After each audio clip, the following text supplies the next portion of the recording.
So Gil, we can start with you. How'd you get involved in farming and ranching? Well, really, from my youth, I always had gardens and always loved it. And probably the thing that had the most gravity in my life was I went to Mexico with some Australian entomologists after high school, and had never really been uh, around antiquated agriculture and never gone a day or two without eating. And I came back from that trip and it really had an impact on me. I went to the University of Florida and I sat down and I asked myself, what's most important to you? And the answer to me was the environment and nutrition in particular. Uh, I realized that there are only three things that go in here: air, food, and water, and we're a reflection of that.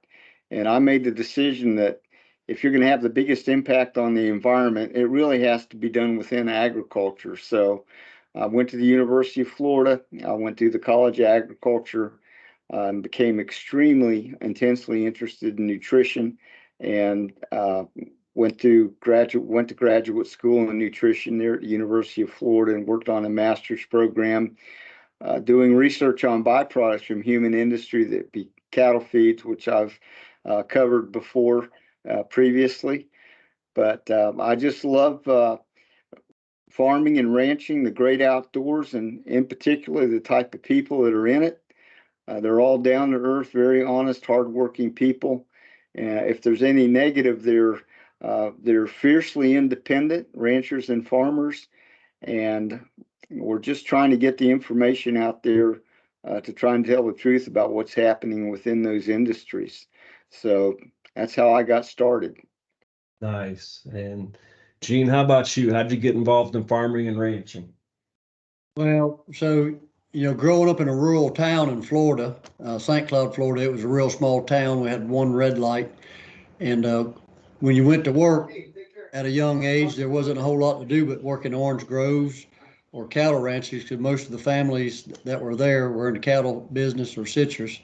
Um, so that's what you kind of leaned toward when you were working as in your youth. My family was in construction. I never really liked construction. I can do it, but I kind of liked riding horses and things. And so I kind of fell in love with uh, working in the orange groves, then moving into the cattle side of things. And when I graduated from high school, I kind of got a degree in animal science. And I got the best job opportunity one could ever ask for, and that was working for Archibald's Buck Island Ranch, a very unique place, uh, which has taught me a lot about the interactions of our environment in cattle ranching and other agricultural products as well. So that's kind of how I got back involved with agriculture.